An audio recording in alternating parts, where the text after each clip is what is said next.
తెలంగాణ విద్యుత్ శాఖలో ఎప్పటినుంచో కూడా నిరసనకైతే దిగిన పరిస్థితి కూడా ఉంది. ఎవరైతే కింద స్థాయి అధికారులు ఉంటారో వాళ్ళంతా కూడా మమ్మల్ని వెంటనే పర్మనెంట్ చేయాలి, ఎన్నికల మేనిఫెస్టోలో పెట్టినట్టుగా మమ్మల్ని పర్మనెంట్ చేయకపోతే ఖచ్చితంగా కూడా ప్రభుత్వాన్ని గద్దె దింపుతామంటూ కూడా ఎప్పటి నుంచో నిరసన అయితే తెలియజేస్తున్న పరిస్థితి కూడా ఉంది. ప్రస్తుతం మనం అయితే హైదరాబాద్లోని సెక్రటేరియట్ బ్యాక్ సైడ్ ఉన్నటువంటి విద్యుత్ కార్యాలయం ముందు ఉన్నాం. ఒకసారి మాట్లాడే ప్రయత్నం చేద్దాం. జేఏసీ నాయకులు ఉన్నారు. చెప్పండి, ప్రభుత్వాన్ని మీరు అసలు ఏమని డిమాండ్ చేస్తున్నారు? మీరు ఎప్పటి నుంచో కూడా నిరసన తెలియజేస్తున్నారు, ప్రభుత్వం ఏమో దున్నపోతు మీద వర్షం పడ్డ తీరులో అయితే ప్రవర్తిస్తుంది. ఎట్లా చూస్తారు ఇదంతా? సార్, మాది న్యాయమైన డిమాండ్ ఒకటే. ఈరోజు రాష్ట్ర వ్యాప్తంగా టీవీఐ చేసే ఆధ్వర్యంలో ఏప్రిల్ 8 నుంచి ఈ రోజు వరకు, ఈరోజు 8వ రోజు సమ్మె అది కొనసాగుతుంది. ఐక్యమత్యంతో రాష్ట్ర వ్యాప్తంగా ఆర్టిజన్లు అందరూ కలిసి చేస్తున్న సమ్మె. మా డిమాండ్ ఒకటే, ఆర్టిజన్ కన్వర్షన్. ఈ ఆర్టిజన్ కన్వర్షన్ ఎంత న్యాయబద్ధమైందనంటే, ఈరోజున్న ముఖ్యమంత్రి గారు రేవంత్ రెడ్డి గారు ఆ రోజు మాకు హామీ ఇవ్వడం జరిగింది. మేము అధికారంలోకి వచ్చిన వెంటనే మీ ఆర్టిజన్లకు అందరికీ మేము న్యాయం చేస్తాం, మీకు కన్వర్షన్ ఇస్తాం, మీకు జేఎల్ఎంలుగా ఏపీఎస్సీబీ రూల్స్ ప్రకారం మీకు అన్ని అలవెన్సెస్ ఇప్పిస్తామని చెప్పడం జరిగింది. అదేవిధంగా ఇవ్వాలని, వారి మాట వారు నిలబెట్టుకోవాలని, వారే గెలవాలని కూడా మేము కోరుకుంటున్నాం. ఏం చెప్తారు మరి? ప్రభుత్వం ఏమో పట్టించుకుంటలేదు, 6 గ్యారెంటీలు అమలు చేస్తలేదు, చాలామంది అధికారులు ఇట్లా రోడ్లు ఎక్కి మరీ తిరుగుతున్న పరిస్థితి కూడా ఉంది. ఎట్లా చూస్తారు ఇది? ప్రభుత్వం పట్టించుకుంటలేదంటే, ప్రభుత్వానికి మేము మా విషయం మీద, మా డిమాండ్ మీద రాష్ట్ర వ్యాప్తంగా ఉన్న ఎమ్మెల్యేలతో పాటు మినిస్టర్లకు అందరికీ కూడా మా యొక్క సమస్య మీద మెమరాండాలు ఇచ్చి వివరించుకుంటూ వచ్చింది గత 2-2.5 సంవత్సరాల నుంచి. ఈరోజు కూడా మా విషయం మీద పట్టించుకోకపోతే మేము ఇట్లా సమ్మె చేస్తే పబ్లిక్ కన్జ్యూమర్లకు సమస్యలు వస్తాయి. ఇప్పుడున్న స్టాఫ్ భరించలేదు. ఆల్రెడీ ఇప్పటికే వాళ్ళను పని ఒత్తిడి గురి చేసి ఎంతోమంది ఈ 3-4 రోజుల్లోపటినే చాలామంది కార్మికులు ప్రమాదవశాత్తు గాయపడి ట్రీట్మెంట్ పొందుతున్నటువంటి సందర్భాలు ఏర్పడ్డాయి. కాబట్టి వాళ్ళకు అన్యాయం చేయొద్దు, వాళ్ళని ఒత్తిడి గురి చేయొద్దు. మమ్మల్ని ఖచ్చితంగా మా న్యాయమైన డిమాండ్ పరిష్కరించి ఆర్టిజన్ కన్వర్షన్ ఇచ్చి ఆ విధంగా కన్జ్యూమర్లకు కూడా మా యొక్క సప్లై ఇచ్చేదానికి మీరు తోడ్పడాలని ఈ యజమాన్యాన్ని కానీ ప్రభుత్వాన్ని కోరుతున్నా. అసలు మీకు ఉద్యోగ భద్రత ఉందా? మీకు ఉద్యోగ భద్రత అంటే, మాకు వాస్తవంగా చెప్పాలంటే ఈరోజు మేము రిటైర్మెంట్ అయ్యి ఇంటికి పోతుంటే కూడా ₹1 మాకు ఇచ్చిన దాఖలాలు లేవు. ఆర్టిజన్లు ప్రమాదవశాత్తు చనిపోతే వాళ్ళ భార్యకు ఏదైతే కారుణ్య నియామకం ఇవ్వాల్సి ఉంటుందో అది పనిష్మెంట్ రూపంగా ఇస్తున్నారు. పనిష్మెంట్ రూపం అని నేను ఎందుకు అంటున్నానంటే, ఆ కార్మికుడు గ్రేడ్ 2గా ఒక 25,000, 30,000, 40,000 శాలరీ తీసుకొని చనిపోతే వాళ్ళ భార్యకు 18,000 ఇస్తున్నారు. ఆమె చదువుకున్నా సరే ఆమె గ్రేడ్ 2, గ్రేడ్ 1 ఇవ్వకుండా ఆమెకు స్వీపర్గా ఉద్యోగం ఇస్తున్నారు. ఇది న్యాయమైంది కాదు. కాబట్టి ఇట్లాంటి దాన్ని మేము వ్యతిరేకిస్తున్నాం. ఇంకొంతమంది కూడా ఉన్నారు, మాట్లాడదాం. చెప్పండి, అసలు మీరు ప్రభుత్వాన్ని ఏమని డిమాండ్ చేస్తున్నారు? ఇప్పుడు మాకు తెలంగాణ వచ్చిందని మేము అనుకున్నాం, కానీ తెలంగాణ మాకు వచ్చిందని కూడా సంతోషం లేదు. ఇప్పుడు ఆర్టిజన్ కార్మికులు చాలామంది ఇప్పటికైనా కానీ చాలా బాధలు ఉన్నారు. చాలామంది కాలిపోయారు, చాలామంది దెబ్బతిన్నోళ్ళు ఉన్నారు, పోల్ మీదకి వడ్డోళ్ళు ఉన్నారు. రిటైర్మెంట్ అయితే ఇప్పుడు అన్న చెప్పినట్టు రిటైర్మెంట్ అయితే అస్సలు మాత్రం ఎవరికి ₹1 వచ్చింది లేదు ప్రభుత్వం నుంచి కానీ, ఇది ఒక మన ఎలక్ట్రిసిటీ నుంచి కానీ ఏ మనకు ప్రయోజనం లేదు. ఇంకొకటి మన ప్రజాపాలన అన్నారు, కానీ ఇది ప్రజాపాలన కాదు, ఇది పండుకునే పాలన కనిపిస్తుంది. కానీ ఇప్పుడు రోడ్డు మీద ఎక్కిరంటే ఇంకా రాంగరాంగా ఇంకెన్ని రోజులు ఇట్లా ఎక్కాలనో అర్థమవుతలేదు. ప్రతి ఒక్క మనిషి కూడా దాని గురించి ఆలోచించి కూడా మా బాధలు చూసి రోడ్డు మీద పోయేటోళ్ళు చూస్తారు తప్ప మన ప్రభుత్వము ఏ పాపాన పట్టించుకున్నది లేదు. అంతకుముందు కేసీఆర్ గారు గవర్నమెంట్లో మేము ఎలక్ట్రిసిటీగా శివాలయ యాత్ర చేయడం జరిగింది. ఇక్కడ మింటి కంపౌండ్ మన హుస్సేన్ సాగర్ సబ్ స్టేషన్ దగ్గరనే, అక్కడ నుంచి మొదలు పెడితే మన ఇప్పుడు సెక్రటరీ టర్నింగ్ దాకా ఇంతమంది జనాలతో ర్యాలీ తీయడం జరిగింది. దాంట్లో చేసిన వాళ్ళు కూడా చాలామంది చనిపోయారు. ఎవరికేమో ఉపాధి దొరికింది లేదు, ఒకళ్ళకి న్యాయం జరిగింది లేదు. తెలంగాణ ప్రభుత్వంలో మాకు తెలంగాణ వచ్చిందని చాలామంది సంతోషపడ్డారు, కానీ ఆర్టిషన్ల బతుకులు మాత్రము మారలేదు. అప్పుడు చేసిన కేసీఆర్ గారి పాలనలో మాత్రము ఏ పాలన కరెక్ట్ లేదు. మాకు ఆయన చేసింది మాత్రము ఒక్కటే, కానీ చిన్న పని చేసింది తప్ప పెద్ద పని ఏం చేసింది లేదు. ఇప్పటికైనా కానీ ఈ ప్రభుత్వం చేస్తుందని మేము గెలిపించుకున్నాము. అది ఇప్పటికే చేస్తే మాకు సంతోషంగా ఉంటుందని మేము ఆలోచిస్తున్నాము. దానికి మించి ఇంకేం లేదు. ఫైనల్గా మీకు ఏం కావాలని చెప్పి డిమాండ్ చేస్తున్నారు మీరు? అసలు ఇప్పుడు మాకు ఒకటి అప్పుడు కాంట్రాక్ట్ తరఫు నుంచి గవర్నమెంట్లో విలీనం చేసిర్రు. గవర్నమెంట్లో విలీనం చేసిరు తప్ప దాన్ని ఆర్టిషన్గా ఒక బ్రిటిష్ది పేరు పెట్టుకొని ఆ బ్రిటిష్ పేరు మనకి సంబంధమే లేదు. ఇంకా ఇంగ్లీష్ పాలననే నడుస్తుంది. ఇది అంటే మన తెలుగు తనము పోయి తెలుగు నడవాలి. ఇంగ్లీష్ పాలనలో పట్టుకొని ఇప్పుడు ఇంగ్లీష్ పాలన పోతుంటే ఏం పని జరుగుతుంది? మనకి బ్రిటిష్ పాలన రావద్దు, మన పాలన మనది, భారతదేశం మనది. ఇప్పుడు వీళ్ళు ఇంకా బ్రిటిష్ పాలనలో పోతున్నారు, అది రావద్దు ఇక్కడ. అసలు మనకి ఏదైనా కానీ ఇప్పుడు నియామకాలు నిధులు అన్నారు, ఏవి కాలేదు మనకు.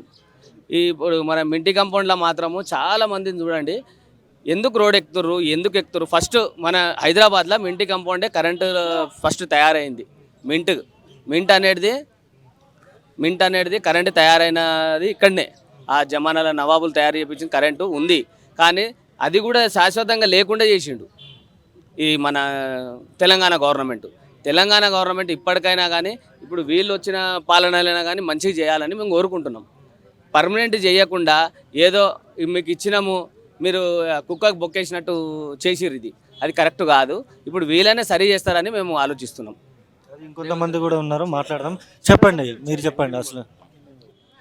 आज हम पूरे तेलंगाना स्टेट में 30,000 वर्कर्स काम करते हैं, जिसमें से आर्टिशन, अनमैन और पीस रेट वर्कर्स हम सभी मिलके आज तेलंगाना स्टेट में इलेक्ट्रिसिटी सेक्टर में हम 8वें रोज़ में स्ट्राइक में कंटिन्यू कर रहे भाई।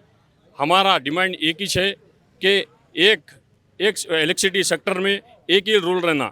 हमारे को दो रूल लगा के आज आर्टिशन बना के हमारे को जो भी बेनिफिट्स आने का है वो नहीं आ रहे। रिटायरमेंट पे भी हमारे आदमी जो भी सर्विस दे रहे, पूरी जवानी डिपार्टमेंट को दान करने के बाद भी उसको रिटायरमेंट के टाइम पे 1,00,000 रुपये, 70,000 रुपये ऐसा आ रहे। हमारे को रिक्वेस्ट है गवर्नमेंट से, हम उम्मीद करते हैं मैनेजमेंट से और गवर्नमेंट से और लेबर डिपार्टमेंट से कि हमारे हक में फ़ैसला जल्द से जल्द करिए। क्यों बोले तो आज हम 8वें दिन से भी हम लोग कंटिन्यू 98% पूरा तेलंगाना स्टेट में हम बड़ी यूनिटी से बैठ रहे हैं, एक आशा में, एक उम्मीद में कि हमारे तरफ से, हमारे गवर्नमेंट की तरफ से हमारे को कुछ ना कुछ इंसाफ मिले। और हम उम्मीद करते हैं, रिक्वेस्ट करते हैं सीएम साहब से, डिप्टी सीएम साहब से और हमारे मैनेजमेंट से, हमारा हक में फ़ैसला, हमारा ईमानदारी का फैसला है, जल्द से जल्द हमारे को दिए सो बहुत बहुत मेहरबानी होंगी। అది ఇంకొంతమంది కూడా మాట్లాడే ప్రయత్నం చేద్దాం వాళ్ళతో కూడా. చెప్పండి, అసలు మీరు ఎన్ని సంవత్సరాల నుంచి డ్యూటీ చేస్తూ ఉన్నారు, అసలు ఏమని డిమాండ్ చేస్తున్నారు ప్రభుత్వాన్ని? నేను 23-24 ఏళ్ళ నుంచి ఈ డిపార్ట్మెంట్లో చేస్తున్నా అన్న.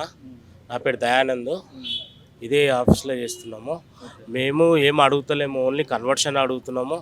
అది పెద్ద యాజమాన్యానికి కానీ రాష్ట్ర ఖజానాకి కానీ బటన్ ఏం లేదు. మా హక్కులను అడుగుతున్నాము అంతకుమించి. కానీ మేమేం అటువంటి గొంతమ్మ కోరికలు అయితే ఏం లేవు, ఓన్లీ కన్వర్షన్ చేయమంటున్నాము. ఆ కన్వర్షన్ చేస్తే కొద్దిగా మా బతుకులు కొద్దిగా మెరుగులోకి వస్తాయి అన్న, అంతే. అంతకుమించి ఇంకేం లేదు. మాకు చాలా పని ఒత్తిడి అనేది ఉన్నది. దాంట్లో ఏదైనా ఎలక్ట్రికల్గా ఏదైనా ఇష్యూ అయితే మెడికల్గా సరిగా లేదు. ఇంకోటి, ఇప్పుడు దగ్గర 25-26 సంవత్సరాల నుంచి చేసేటోళ్ళు చాలామంది రిటైర్మెంట్కి దగ్గరలో ఉన్నారు. వాళ్లకు 60 నుంచి 70 వేల రిటైర్మెంట్ ఫండ్ వస్తుంది, అది మారాలి. ఈ ఏపీఎస్సీబీ రూల్స్ ఏవైతే వర్తిస్తాయో అవి కొద్దిగా మాకు ఎఫెక్టివ్గా పనిచేస్తాయని ఈ కన్వర్షన్ అడుగుతున్నామన్న, అంతకుమించి ఇంకేం లేదు. గత 8 రోజుల నుంచి మేము ఈ సమ్మెలో ఉన్నాము, నిర్వధిక సమ్మె నడుస్తున్నది. మాకు మా యాజమాన్యం కానీ ప్రభుత్వం కానీ ఇంతవరకు పిలిచి చర్చలకు ఏం చేయలేకపోయింది. చర్చలకు పిలవాలి. ఇవాళ మేము ఇండ్లకు వచ్చి ఇన్ని రోజులు అవుతుంది, వారం అవుతుంది. దానికంటే ముందు మేము దఫాలుగా మా పవర్ మినిస్టర్కి కానీ మా యాజమాన్యంకి కానీ మేము ఆల్రెడీ ఇట్లా మా పరిస్థితి ఇట్లా ఉన్నది, మీకు విన్నతి ఇస్తున్నామని విన్నతి పత్రాలు ఎన్నో ఇచ్చినాం.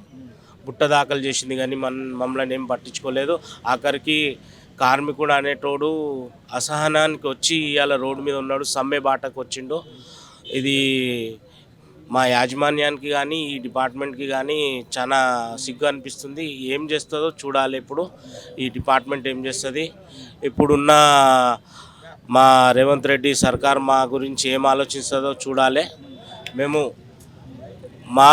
ఒక్కటే కోరుతున్నాం అన్న, కన్వర్షన్. ఆ కన్వర్షన్తో పెద్ద నష్టం ఈ యాజమాన్యానికి కానీ ప్రభుత్వానికి కానీ ఏం లేదు.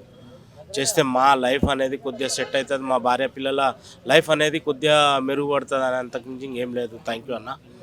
అది చూసుకోవచ్చు. మేము ఎప్పటి నుంచో కూడా నిరసన అయితే తెలియజేస్తున్నాం, కానీ ప్రభుత్వం మమ్మల్ని పట్టించుకోవట్లేదంటూ కూడా వాళ్ళైతే మాట్లాడుతున్న పరిస్థితి కూడా ఇంకొంతమంది కూడా ఉన్నారు. మాట్లాడదాం. చెప్పండి, ఎంతకాలం నుంచి డ్యూటీ చేస్తూ ఉన్నారు మీరు? మేము గత 25 ఏళ్ళ నుంచి ఈ సంస్థలో పనిచేస్తున్నాము. ఫస్ట్ క్యాజువల్ లేబర్గా జాయిన్ అయినాము. అప్పటి నుంచి చేస్తా మన తెలంగాణ ప్రభుత్వం వచ్చిన తర్వాత పర్మనెంట్ చేస్తామన్నారు. పర్మనెంట్ చేస్తామని చెప్పి వాళ్ళు లాస్ట్కి వస్తే బ్రిటిష్ కాలం నాటి కంపెనీ రూల్స్ తెచ్చి మాకు రుద్ది ఆర్టిషన్ అనే పేరు పెట్టి మా సంస్థలో విలీనం చేసుకున్నారు. చాలా సంతోషం. కానీ ఇప్పుడు ఫుల్ఫిల్గా పూర్తిగా మన ఈ తెలంగాణ గవర్నమెంట్ ప్రభుత్వంలో పూర్తిగా మాకు న్యాయం చేస్తారని నమ్మకంతో ఓట్లేసి గెలిపించుకున్నాం ఈ గవర్నమెంట్ని. ఇప్పుడు మాకు పూర్తిగా న్యాయం చేస్తారని నమ్మకం ఉంది, చెయ్యాలి కూడా. వీళ్ళు ఎన్నికల ప్రచారంలో మాకు చేస్తామని హామీలు కూడా ఇచ్చారు అక్కడక్కడ. అదే హామీలను నిలబెట్టుకోమని అడుగుతున్నాం. మేము కొత్తగా ఏం అడగట్లేదు. ఇప్పుడు ఒకే సంస్థలో 2 రూల్స్ పెట్టారు. ఒక రూలే ఉండే, ఏపీఎస్సీబీ రూల్స్ ఒకటే ఇచ్చేవాళ్ళు, జేఎల్ఎం పోస్ట్ ఇచ్చేవాళ్ళు. మమ్మల్ని విలీనం చేసుకున్న తర్వాత 2 రూల్స్ అయినాయి. వాటిని తీసేసి ఒకే రూల్ ఇస్తే అందరికీ బాగుంటుంది, మా జీవితాలు కూడా బాగుపడతాయి. గత 20-30 ఏళ్ళ నుంచి చేస్తున్నాము. ఎన్నో యాక్సిడెంట్ల వల్ల చనిపోతున్నారు. మాకు పూర్తి న్యాయం జరుగుతుందని మేము కోరుకుంటున్నాము. అది చూసుకోవచ్చు. ఎప్పటి నుంచో కూడా మేము విద్యుత్ శాఖలో అయితే పనిచేస్తున్నాం, కానీ ఏ ప్రభుత్వం కూడా మమ్మల్ని పట్టించుకోలేదు. ఈ ప్రభుత్వం అయినా పట్టించుకుంటుందని ఓట్లేసి గెలిపించుకుంటే ఈ ప్రభుత్వం కూడా మమ్మల్ని ఇచ్చేస్తున్నట్టు కూడా వీళ్ళైతే ఇక్కడ ఉన్నటువంటి విద్యుత్ శాఖలో పనిచేస్తున్నటువంటి వీళ్ళైతే చెప్తున్న పరిస్థితి అయితే ఇక్కడ ఉంది. ఇది ఇక్కడ ఉన్న పరిస్థితి. కెమెరా పర్సన్ విజయ్తో సన్నీ, మైక్ టీవీ, హైదరాబాద్.